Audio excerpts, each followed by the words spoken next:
Je m'adresse à vous aujourd'hui avec une certaine solennité. Nous sommes en train d'assister actuellement à l'inflexion attendue mais redoutée de la politique de censure, d'invisibilisation et de persécution d'un certain nombre de voix dissidentes. Sur cette plateforme vidéo même, les chaînes de Xavier Azalbert, directeur de la rédaction de France Soir, et de maître Fabrice Di Vizio, avocat qui défend la population face à un certain nombre de dérives, ont été fermées de manière autoritaire. 2 de mes propres vidéos ont été censurées récemment. La première portait sur le Covid en tant que syndémie, c'est-à-dire une maladie dont seule la convergence de différentes pathologies préexistantes peut la rendre particulièrement dangereuse. Et puis une autre que j'avais enregistrée au mois d'avril 2020 avec les responsables des sites athlé.ch et fusis.ch, une réflexion philosophique sur la réaction à la crise sanitaire. On ne parlait pas encore d'injection génique, donc je n'ai pas pu aborder des sujets tabous aux yeux des entreprises qui sont les propriétaires de cette plateforme, mais toujours est-il qu'elle a, elle aussi, plus de 2 ans et demi après, été retirée. Ce à quoi on assiste, c'est l'intensification d'un processus de harcèlement et de persécution des voix dissidentes.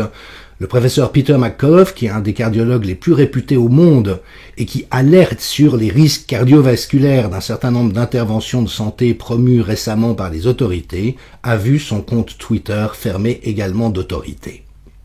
Alors la censure, ça fait un moment déjà qu'on s'y affronte, avec un questionnement douloureux quant au fait que plein de personnes et de groupes, de partis politiques qui se prétendaient démocrates et attachés aux droits fondamentaux dont la liberté d'expression et d'opinion ne réagissent absolument pas, et dès lors que les voix censurées sont celles avec lesquelles elles sont en désaccord, n'y voient, de toute évidence, pas d'inconvénient majeur. Maintenant, vous me direz, il n'y a rien de nouveau. La censure, ça fait longtemps qu'elle est pratiquée. Beaucoup d'entre vous savent accessoirement qu'une procédure judiciaire est en cours aux États-Unis. Les procureurs de différents États, la Louisiane, le Missouri, le Texas, ont poursuivi l'État fédéral au motif d'une collusion avec les réseaux sociaux pour censurer des autorités scientifiques compétentes au motif que leur discours ne s'inscrivait pas dans celui de la narration officielle. Évidemment que ce genre de procédé n'est connu que dans des pays totalitaires. Alors souvent des gens nous disent « oui, mais vous exagérez avec le totalitarisme, le simple fait que vous puissiez encore vous exprimer montre qu'on n'est pas dans un système totalitaire », eh bien ces observateurs feraient mieux d'augmenter le focus de leurs jumelles parce que c'est exactement ce qu'on est en train de voir.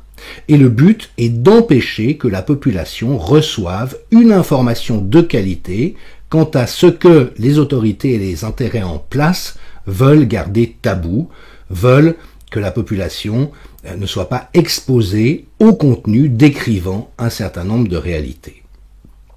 Alors, la censure, évidemment, est problématique en elle-même. Elle s'intensifie aujourd'hui avec même une application dans le passé, c'est-à-dire que les boîtes en question sont en train d'expurger la mémoire d'Internet d'un certain nombre de contenus qui avaient fait date et qui pourraient faire jalon, et on voit donc qu'on est dans une situation aujourd'hui extrêmement préoccupante. Je me permets de souligner le trait. Les différentes vidéos qui viennent d'être retirées me concernant l'ont été pour un contenu qui vient d'être validé et confirmé par la référence mondiale en matière d'épidémiologie et de traitement des données médicales, qui est le professeur John Ioannidis de l'université de Stanford. J'ai souvent mentionné ce savant, qui est considéré comme le plus grand scientifique actuel dans le domaine médical, c'est le plus référencé dans la littérature, celui dont les travaux ont le plus d'influence et sont considérés par beaucoup, dont moi-même, comme les plus rigoureux et les plus sérieux. John Ioannidis avait indiqué très tôt en avril 2020 que l'épidémie à laquelle nous étions confrontés était d'un ordre de grandeur sans préoccupation particulière. Ces toutes dernières évaluations montrent que c'était encore plus faible que ça. Donc ce que j'ai dit d'emblée, qu'il s'agissait d'une épidémie comparable à une épidémie de grippe moyenne à forte en termes de dommages et de létalité, a été confirmé, et c'était même encore moins que ça. Tout ça pour ça, me direz-vous. Mais évidemment que le problème, c'est que l'immense majorité des gens ne le sait pas, dès lors que les médias et les politiciens et les autorités médicales refusent de le reconnaître, disent autre chose et entretiennent un état de panique. John Ioannidis vient de publier également, avec Michaela Schippers de Rotterdam et Harry Joffe de Edmonton, un article magnifique que je viens de traduire et que je vais publier chapitre après chapitre, tellement il est dense et intéressant, qui me donne entièrement raison sur les analyses que je porte depuis 2 ans et demi. Alors évidemment, là n'est pas le propos, on s'en fiche que Jean-Dominique Michel ait eu raison ou pas, ça n'a aucune importance. Par contre, ce qui est important, c'est que dans ce papier, il démontre que les mesures de contrainte qui ont été imposées à l'échelle mondiale, les interventions non pharmaceutiques, n'ont eu aucune utilité avérée. Aucun article sérieux, bien fait et indiscutable ne démontre une utilité, alors que beaucoup de recherches montrent à l'inverse que ça n'a pas eu d'impact ni sur les hospitalisations ni sur la mortalité, tout en ayant des effets dommageables massifs sur la population, notamment dans le fait de creuser les inégalités, d'ouvrir la porte à une pensée totalitaire, c'est-à-dire une pensée unique qui harcèle et persécute ceux qui cherchent à garder un débat d'idées, un débat scientifique ouvert, ce que nous sommes nombreux à avoir subi malheureusement, et puis à générer une crise de santé mentale, c'est-à-dire qu'aujourd'hui la population de tout l'Occident et du monde entier est en état de choc suite à ce qu'on lui a fait subir et qui n'avait pas de validité sanitaire. Voilà où nous en sommes aujourd'hui, et c'est cette prise de conscience, je n'aborderai même pas la question d'un certain traitement controversé pour les raisons que vous comprendrez. Eh bien, aujourd'hui, on est dans cette situation où le couvercle de la marmite est poussé vers le bas avec des poids par tous ceux qui nous gouvernent, qui ne veulent évidemment pas que ça se sache, et que leur défaillance, et même leur trahison à certains égards de l'intérêt public, soit reconnue. Je vais également bientôt diffuser sur mon site et sur mon blog tout un ensemble de contenus qui ont été soigneusement enregistrés lors de 2 colloques donnés à Lisbonne pour le premier et à Pérols pour le second, Pérols en Provence, où des intervenants qui sont les meilleurs à ma connaissance dans leur domaine ont fait un inventaire absolument sans complaisance et donc extraordinairement parlant sur les fraudes et la corruption qui ont piloté cette crise dite sanitaire. Dr Olivier Soulier revisite l'histoire de la médecine et la manière dont on a soigneusement éliminé tout ce qui pouvait relever de la médecine naturelle ou personnalisée ou intégrative. Votre serviteur présente une nouvelle fois l'état des fraudes et de la corruption dans les systèmes de santé qui est généralisé aujourd'hui de la cave au grenier avec des fraudes massives à l'appui. Ariane Bilran passe en revue la fraude et la corruption du point de vue de la philosophie politique et morale. Mehdi Belhadj Kassem fait une lecture splendide sur la corruption de la pensée à la lumière de la philosophie. Nous avons ensuite Décoder l'écho qui fait l'analyse des corruptions et des fraudes statistiques dans les données présentées relatives à une certaine pandémie. Donc je viens de vous rappeler que John Ioannidis a confirmé le fait que la prévalence de mortalité, infection fatality rate, était extrêmement faible depuis le début. Tout ça a été manipulé, occulté par des procédés tout à fait repérables, et donc il met en lumière toute cette fraude qui conduit aujourd'hui au fait que les gens aient des représentations complètement faussées en termes de prévalence de la pathologie et des formes graves, d'hospitalisation, de mortalité et d'attribution de cause à la mortalité.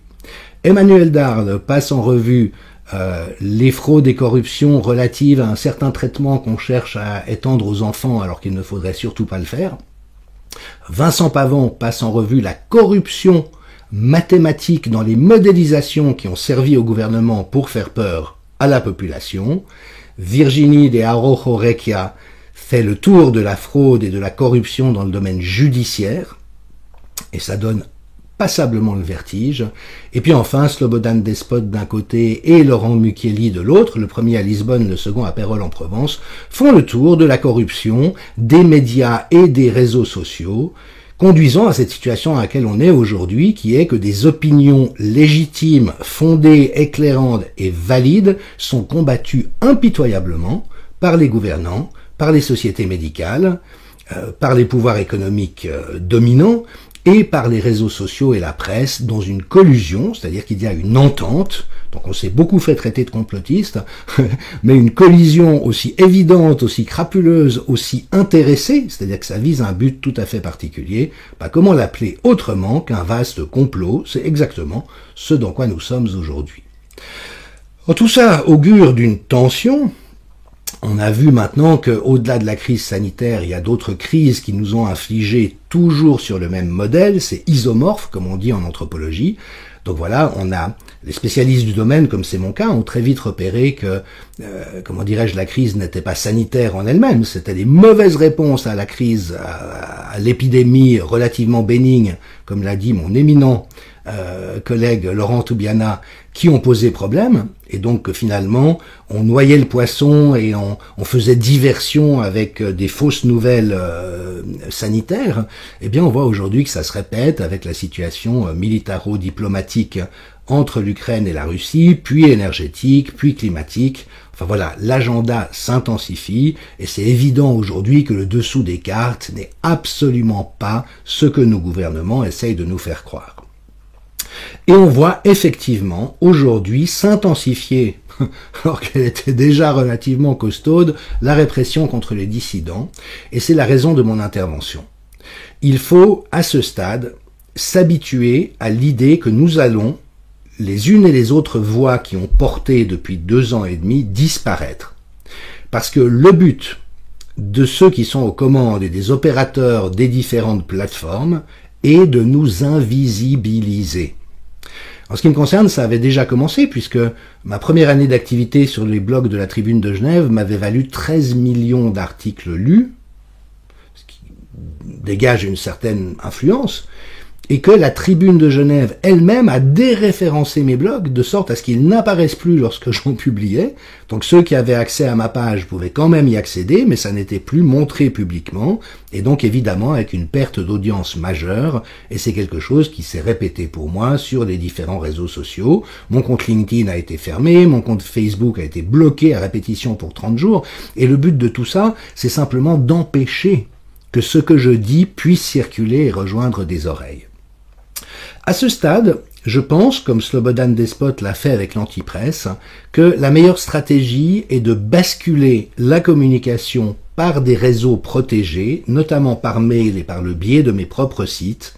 Donc je vous invite vraiment à fréquenter assidûment anthropologique.org avec un tiret entre anthropo et logique au pluriel, mon site professionnel jdmichel.com sur lequel j'offre un certain nombre de contenus gratuits et payants pour soutenir les forces de résilience et cultiver notre spiritualité, telle que la science l'a définie aujourd'hui face à ce qui nous arrive.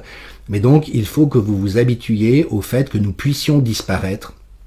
Et si c'est le cas, c'est mon appel à l'aide.